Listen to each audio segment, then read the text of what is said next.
Hello दोस्तों, स्वागत है आपका कर्ण आईएएस पीसीएस यूट्यूब एकेडमी में। मैं कर्ण। फ्रेंड्स, जो हम लोग शिक्षक भर्ती हेतु प्रैक्टिस सेट देख रहे हैं उसका सेट नंबर 20 है। इससे पहले 19 सेट कंप्लीट किया जा चुका है। ये रंजीत सर का है, लेवल 1 to 5 का। जी हाँ, इससे पहले 1 to 5 के लिए किरण पब्लिकेशन का सेट कंप्लीट किया जा चुका है, जिसका प्लेलिस्ट आपको कर्ण आईएएस पीसीएस यूट्यूब चैनल पे मिल जाएगा और इसका पीडीएफ आपको कर्ण आईएएस पीसीएस एकेडमी के टेलीग्राम ग्रुप में मिल जाएगा।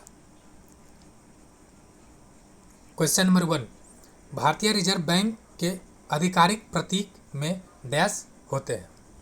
ऑप्शन बी, खजूर का पेड़। क्वेश्चन नंबर 2, भारतीय रिजर्व बैंक के गवर्नर के रूप में कार्य करने वाले एकमात्र जो प्रधानमंत्री हैं वो ऑप्शन बी, मनमोहन सिंह है। क्वेश्चन नंबर 3, किस वर्ष में आरबीआई का राष्ट्रीयकरण किया गया था। ये किया गया था ऑप्शन सी 1949 में। इसका गठन कब हुआ है? 1935 में। किस एक्ट के तहत? तो आरबीआई एक्ट 1934। क्वेश्चन नंबर 4, पितृसत्तात्मक समाज क्या है? जिसमें पुरुषों की प्रधानता हो। वैसे समाज जहाँ पुरुष का मान महिलाओं से ज़्यादा हो। Option B. क्वेश्चन नंबर 5, निम्नलिखित में से कौन सी सभ्यता अपने नगर या शहर योजना के लिए प्रसिद्ध थी? यानी शहर के लिए कौन प्रसिद्ध था? तो सिंधु घाटी सभ्यता, option A. Question number 6, Taj Mahal को डिजाइन करने वाला वास्तुकार था। तो यह था उस्ताद अहमद लाहौरी। क्वेश्चन नंबर 7, असम राज्य का नाम उस जनजाति पर रखा गया था जिसने उस क्षेत्र को जीता था और यह कबीला कहाँ से आया था? होगा श्याम जनजाति से था और ये श्याम जो है एक्चुअली थाईलैंड का पुराना नाम क्या है? श्याम है। क्वेश्चन नंबर 8, रणथंभौर क्या है? ऑप्शन बी, एक राजपूत दुर्ग है। वैसे ये अगर इसी की जगह आपको दे देता वाइल्ड लाइफ सेंचुरी तो भी हो सकता था। क्वेश्चन नंबर 9, अकबरनामा किसने लिखा? तो अबू फजल आईने अकबरी या अकबरनामा लिखा है। हालांकि देखिए ये सब क्वेश्चन पूछेगा, इसकी संभावना नहीं के बराबर है, क्योंकि आपका बहुत स्पष्ट लिख रखा है कि राष्ट्रीय आंदोलन। मुगल काल का पहला भारतीय हिंदी विद्वान था। यह था Malik Muhammad Jayasi, option A. Question number 11, Gandhi Irwin समझौता किस वर्ष में हस्ताक्षरित हुआ? तो 1931, ऑप्शन बी। कितना हुआ था? तो ये जो एक और पूछा जाता है, 1931 में कराची अधिवेशन हुआ था, ये किसकी अध्यक्षता में हुआ था? तो ये सरदार वल्लभ भाई पटेल की अध्यक्षता में हुआ था। क्वेश्चन नंबर 25, शिवाजी के बाल्यकाल पर किसका प्रभाव अधिक पड़ा? तो यह अधिक पड़ा माता जीजाबाई की। और पड़ा गुरुदेव क्या नाम है? कोंडदेव का, यानी option B. Question number 13, Sambhaji के पश्चात निम्नलिखित में से किसने मराठा राज्य की बागडोर संभाली? तो ये संभाला था राजाराम। ठीक है, संभाजी की मृत्यु कब हुआ था?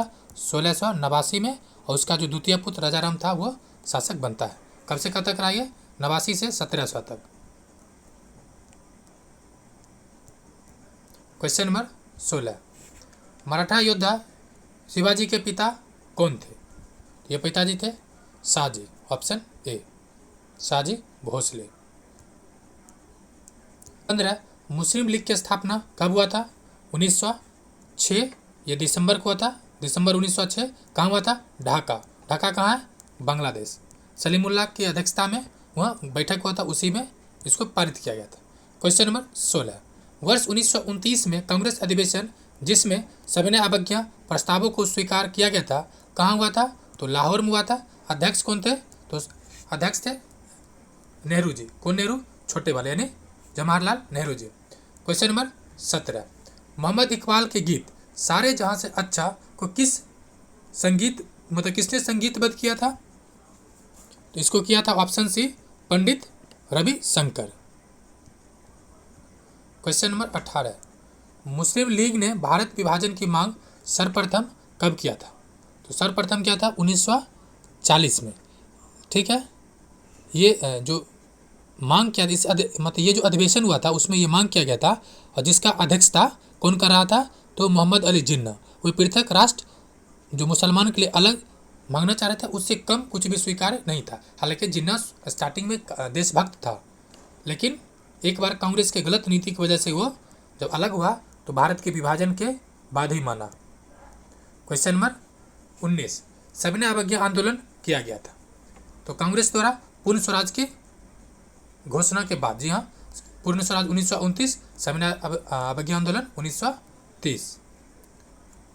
क्वेश्चन नंबर 20, पेशवा बाजीराव प्रथम इनमें से कौन सा इलाका नहीं जीत सका? तो ये जो नहीं जीत सका था वो उड़ीसा को नहीं जीता, बाकी गुजरात, बुंदेलखंड, मालदा को जीत चुका था। क्वेश्चन नंबर 21, निम्नलिखित में से कौन सी एक ग्रीन हाउस गैस नहीं है? तो जो नहीं है वो कार्बन मोनोऑक्साइड नहीं है। ये क्वेश्चन पिछले सेट में भी था, यानी सेट नंबर 19 में। निम्नलिखित में से किस वैज्ञानिक ने यह सिद्ध किया कि सूर्य के चारों ओर प्रत्येक नक्षत्र का मार्ग दीर्घवृत्ताकार है? केपलर ने। क्वेश्चन नंबर 23, धूमकेतु किसके चारों ओर चक्कर लगाता है? तो किसके चारों ओर चक्कर लगाता है? तो ये लगाता है सन का चक्कर। क्वेश्चन नंबर 24, निम्नलिखित में से किस बायोम को विश्व की ब्रेड बास्केट कहा जाता है? ये कहा जाता है मध्य अक्षांश घास का मैदान। ठीक है, यह अनाज उत्पादन के लिए फेमस है, और जो ये मिलता कहाँ पर है? तो उत्तरी अमेरिका में जो प्रेरी का मैदान है, जो घास का मैदान है वो इलाका, फिर दक्षिण अमेरिका का, अफ्रीका का, एशिया का जो मध्य अक्षांश का पार्ट है वहाँ पे।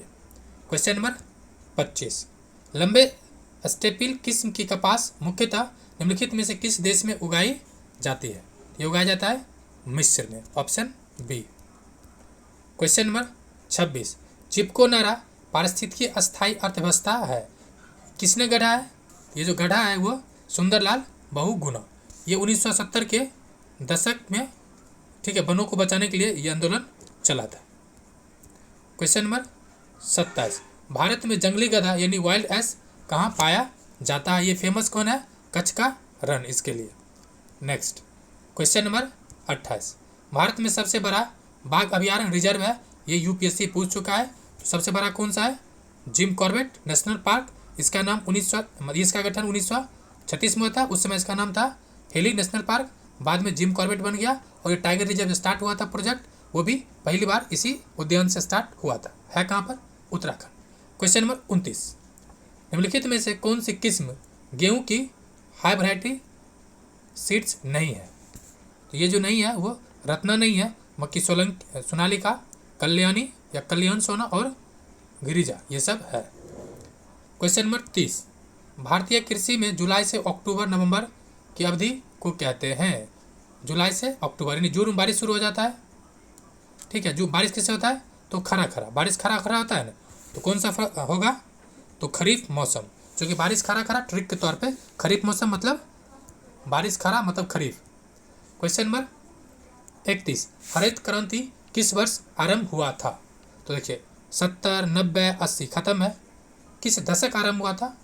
ये ऑप्शन होना चाहिए, क्योंकि 60 में आरंभ नहीं हुआ था, 60 के दशक में आरंभ हुआ था, 66, 67 में आरंभ हुआ है।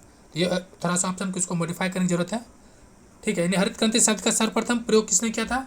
तो विलियम गोंड ने किया था। किसने? विलियम गोंड। और यहाँ पे किस वर्ष ने हो कि यहाँ पे दशक होना चाहिए। ठीक है, दशक, एक सेकंड पे। क्वेश्चन नंबर 32, निम्नलिखित में से कौन भारतीय कृषि में निम्न उत्पादकता का कारण नहीं? ये भी क्वेश्चन प्रीवियस ईयर है। तो जो ऑप्शन ए सहकारी खेती, मतलब ये ऑप्शन भी जैसे जो वहाँ से उठाया है ना, उसमें भी ऑप्शन ए दे रखा है और यहाँ भी ऑप्शन ए है। ठीक है, बाकी जो निवेश की कमी, जी हाँ निवेश कम है, उपविभाजन है, खेतों का बहुत ज़्यादा विखंडन है, छोटे छोटे खेत है तो उससे उत्पादन कम हो जाता है। उसके अलावा वित्त और विपणन की अल्प सुविधाएं, वित्त मतलब रुपया और विपणन मतलब मार्केटिंग, यानी इसकी भी कमी है। 33, निम्नलिखित में से कौन सा घटक हरित क्रांति लाने वाले कृषि नीति का अंग नहीं है? ये क्वेश्चन पूछा गया था 66 में बीपीएससी में। तो नहीं कौन सा है? निर्धारित अधिकतम मूल्य नहीं है, बाकी है कौन? शस्य कृषि की सघनता, जी हाँ। उसके अलावा नई कृषि प्रौद्योगिकी, जी हाँ, और निवेशों का पैकेज। क्वेश्चन नंबर 34, हरित क्रांति का सबसे अधिक सफल रहा, कौन सा सफल रहा? तो पंजाब, हरियाणा और उत्तर प्रदेश के क्षेत्रों में, जी हाँ। ये मेंस में पूछा जाता है कि यहीं पर सफल क्यों रहा? इसका कारण है कि पंजाब हरियाणा में जो खेत है वो उसका टुकड़ा बड़ा बड़ा है। दूसरा, यहाँ पे सिंचाई का बेहतर सुविधा था। तीसरा, यहाँ किसान जोखिम उठाने मतलब रिस्क लेने को तैयार था। चौथा, यहाँ के जो पॉलिटिकल पार्टी है ये भी काफ़ी इंटरेस्टेड था। इस तरह से कई चीज़ें हैं, और छोटा क्षेत्र भी था, उससे क्या हुआ? हरित क्रांति के प्रभाव को स्पष्ट तौर पर देखा जा सकता था। मतलब ये मेंस में पूछा जाता है, तो कई कारण है। Question number 35, red Cliff line निम्नलिखित में से किन दो देशों के बीच सीमा रेखा है? तो यह है भारत और पाकिस्तान। क्वेश्चन नंबर 36, मूल सिद्धांत को अन्य किस नाम से जाना जाता है?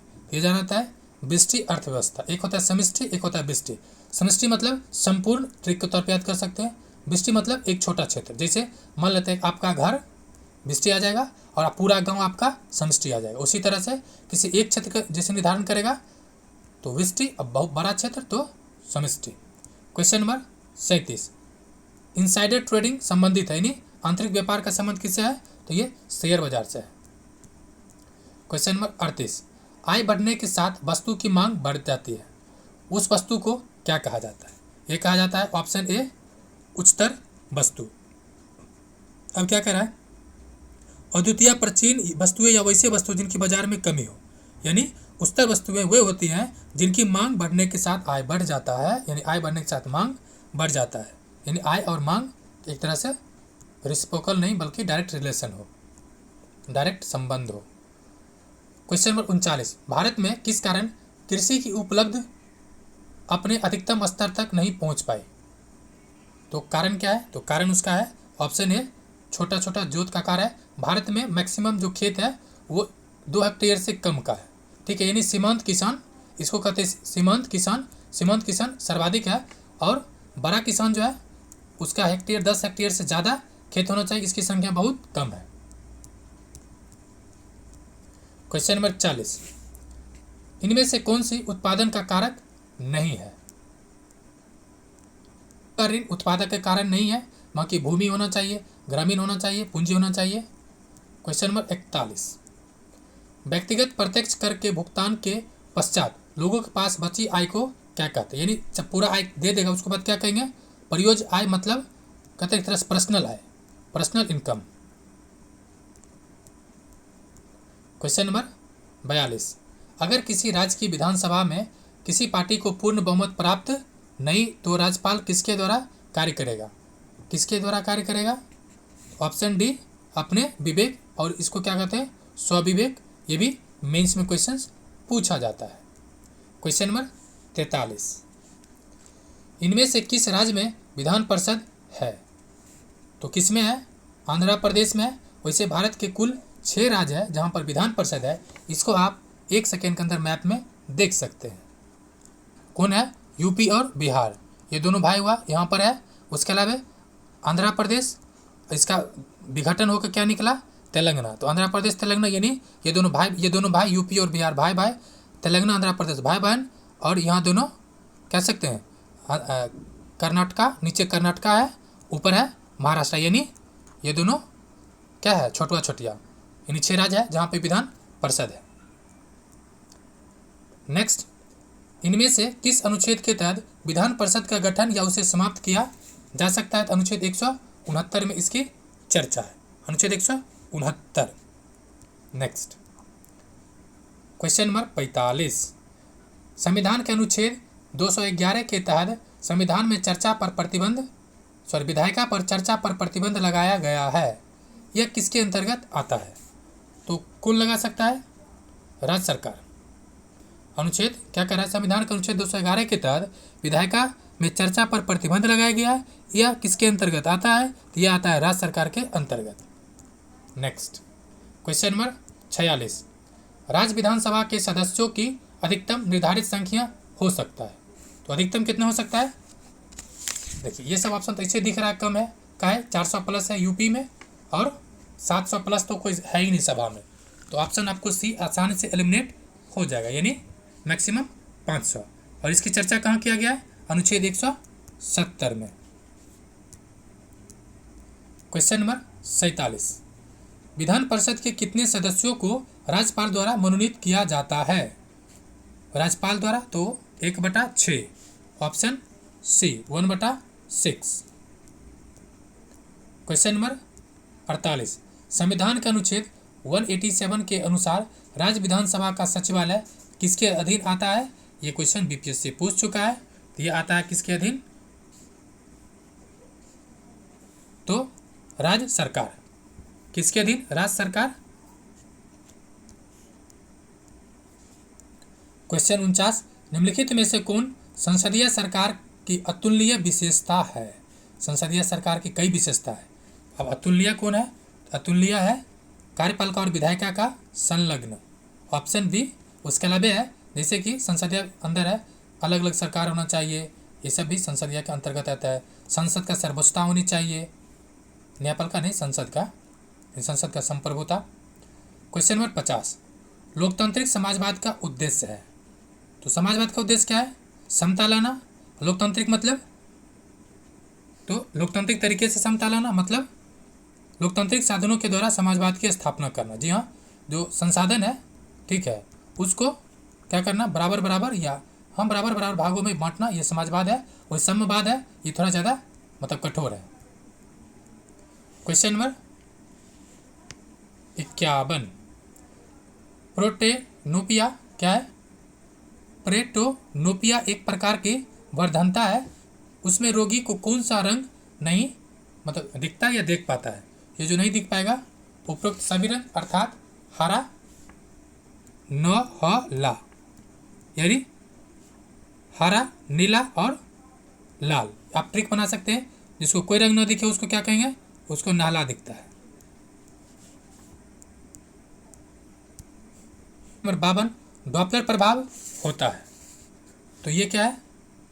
डॉपलर प्रभाव तो प्रकाश तरंगों पर होता है और ध्वनि तरंगों, यानी ये दोनों पर होता है।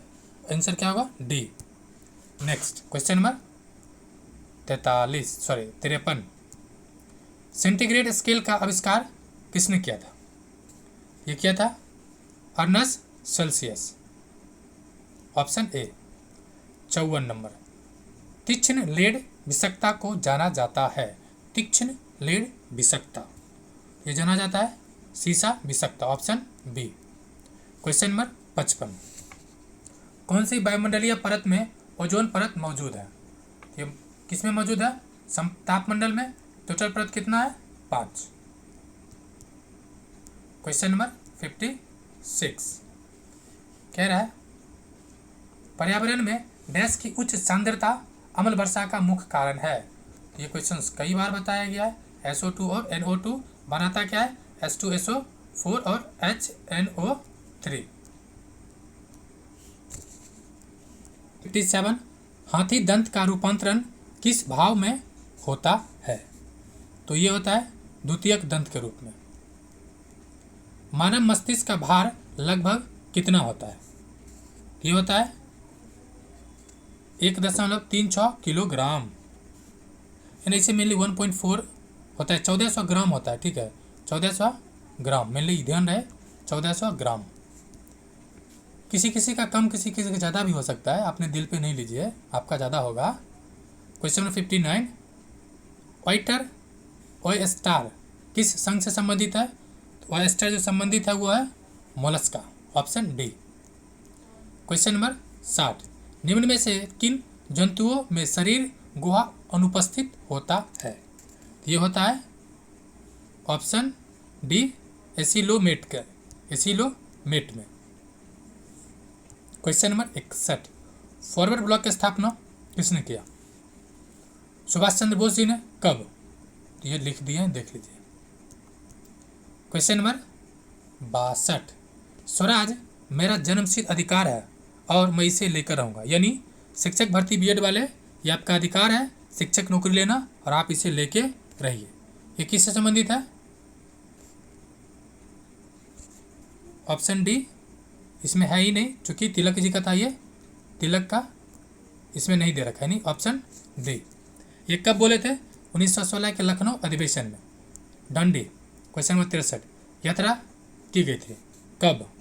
1930 में। कब से शुरू हुआ? 12 मार्च। पूरा कब हुआ? 5 अप्रैल। जी हाँ, 5 अप्रैल को पूरा हो गया था। 6 अप्रैल को युद्ध का आगाज करते हैं। Question number 64, Congress socialist party की पहली बैठक हुआ था। इसको क्या कर ले? VVVI। ये बीपीएससी 5 बार से ज़्यादा पूछ चुका है, एक सिर्फ ये क्वेश्चन। कहाँ हुआ था? पटना में। कब हुआ था? 1934 में। कहाँ हुआ था? तो पटना के जो अंजुमन इस्लामिक हॉल है उसमें। क्वेश्चन नंबर 65, राष्ट्रीय आंदोलन में निम्न में से किसको नरम दलीय तौर पे नहीं देखा जाता है? जो नरम दल का नहीं था, तो तिलक जी नरम दल के नहीं थे। क्वेश्चन नंबर 66, आज़ाद हिंद फौज की स्थापना कहाँ हुआ था? सिंगापुर में। कब हुआ था? 1943 में, अक्टूबर में। 7 दिसंबर 1942 को श्री योगेंद्र शुक्ल कहाँ लाए गए थे? लाए गए थे पटना। कहाँ से? चूँकि ये हजारीबाग जेल से, हजारीबाग जो जेल था उससे भाग गए थे। किसके साथ? तो जयप्रकाश नारायण के साथ। और 7 दिसंबर 1942 को योगेंद्र शुक्ला को पकड़कर मतलब पटना लाए गए और फिर पटना से उन्हें बक्सर, ये भी ध्यान रहे, पटना से बक्सर जेल भेज दिया गया। क्वेश्चन नंबर 68, भगत सिंह, राजगुरु तथा सुखदेव को कब फांसी पड़ा? तो मुझे लगता है इसे आपको बताने की जरूरत नहीं है। हाँ, एक चीज़ इंपॉर्टेंट है, किस केस में पड़ा था? तो लाहौर षड्यंत्र केस में। क्वेश्चन नंबर 69, जनरल डायर को किसने गोली मारकर हत्या की? ये था उधम सिंह। कब किया था? 1940 में, मार्च 1940। 70 नंबर, भारत छोड़ो आंदोलन का नेतृत्व किसने किया? तो महात्मा गांधी जी ने इसका आगाज करते हैं। क्वेश्चन नंबर 71, वन संरक्षण अधिनियम किस वर्ष पारित किया गया था? तो 1980 में। क्वेश्चन नंबर 72, मॉन्ट्रियल प्रोटोकॉल का मुख्य उद्देश्य क्या है? इसका संबंध जो है वो ओजोन परत के संरक्षण से है। और ओजोन परत के संरक्षण से पहले तो जो कितना सम्मेलन हुआ? 3, मेनली 3 से हुआ। नाम क्या है? तो जो कंगाल आदमी होता है, कंगाल, ठीक है, कंगाल आदमी क्या करता है? बीमा कराता है। मतलब देखिए, बीमा मतलब हो गया वियना, मौ से मॉन्ट्रियल और कौ से किगाली, यानी किगाली KBM या MKV, जो भी बोलिए, Kigali, Montreal and Vienna. Question number 73 कह रहा है पर्यावरण संरक्षण अधिनियम किस वर्ष में पारित किया गया था? बताइए। 1980 में। और वन संरक्षण ये 1986 है, 1986। और वन संरक्षण 1980। क्वेश्चन नंबर क्या है? 74, निम्नलिखित में से कौन सा सतत विकास लक्ष्य सभी के लिए जल और स्वच्छता की उपलब्धता और सतत संबंधित सुनिश्चित प्रबंधन करने के लिए बात किया गया है? जल। तो ऑप्शन सी है SDG 6। ठीक है, SDG 5 क्या है? तो लैंगिक समानता को, लैंगिक जो असमानता है उसको समाप्त करना। 10 क्या है? सभी के लिए समानता। 8 क्या है? 8 इकोनॉमिक्स से रिलेटेड। 9 क्या है? इनोवेशन से रिलेटेड। स्टेज फ्रेंड्स 14 है, तो 14 भी आपको ध्यान रख लेना है। रामसर अभिसमय या रामसर कन्वेंशन संबंधित है तो आर्द्र भूमि यानी वेटलैंड के संरक्षण से। तो ऑप्शन देखते हैं, आर्द्र भूमि कहाँ दे रखा है? क्वेश्चन नंबर ऑप्शन डी होगा। ये 1971 में जो रामसर सम्मेलन हुआ था, ये कहाँ हुआ था? तो ईरान में। ईरान का एक स्थल है। और एक चीज़ और मार्केबल पॉइंट है, ये पहला सम्मेलन था जो किसी विशेष या किसी स्पेशल चीज़ के लिए हुआ था, that is called wetlands. Question number 76, पारिस्थितिकी तंत्र के पादपों व प्राणियों के पारस्परिक संबंध का आधार क्या है? तो ऑप्शन बी इसका पोषण संबंध आहार है। इसको नहीं समझे, इसको समझिए। मानिए छोटका कीड़ा है, इसको बड़का कीड़ा खाया, इसको कौवा खाया, कौवा को सांप खाया, सांप को गिलहरी खाया, गिलहरी को बाघ खाया, बाघ को कोई और खा लिया। मतलब इस तरह से जो चेन चलते जाता है ना, यही कहता है। ये भी नहीं समझे। जैसे ये मानिए पेड़ पौधा है, ठीक है, इसको खाया कौन? जानवर, ठीक है, कोई जानवर इसको मानिए खा लिया। मान लेते हैं कि खा लिया कौन? मुर्गा। मुर्गा किसको कुछ दाना खिलाए, पेड़ हुआ, इसी दाना हुआ, इसको मुर्गा खिलाए और मुर्गा खा लिया आप। समझ गए? समझ गए तो एक कमेंट कर दीजिए और एक लाइक भी कर दीजिए। प्रकाशीय ऊर्जा को रासायनिक ऊर्जा में कौन बदलता है? तो ये बदलता है हरे पदार्थ, ये मतलब हरे पादप यानी जो फोटोसिंथेसिस प्रोसेस है उसी की चर्चा कर रहा है। और एकमात्र प्रोसेस है जो लाइट एनर्जी को डायरेक्ट रासायनिक एनर्जी में या जैविक एनर्जी में कन्वर्ट कर देता है। जब जैविक मतलब एक जैविक प्रोसेस है जो रासायनिक ऊर्जा उत्पन्न करती है। क्वेश्चन नंबर 78, शीतकालीन धुंध के मुख्य प्रणेता है। प्रणेता कौन सा है? तो ऑप्शन बी नाइट्रस ऑक्साइड और हाइड्रोकार्बन्स। नाइट्रस ऑक्साइड, ये नाइट्रस ऑक्साइड है जो अलग अलग ऑक्साइड होगा, और हाइड्रोकार्बन्स। क्वेश्चन नंबर 79, उस स्थान को क्या कहते हैं जहाँ सामान्यतः एक विशेष प्रकार के जंतु पाए जाते हैं या एक विशेष प्रकार के पौधे उगाए जाते हैं?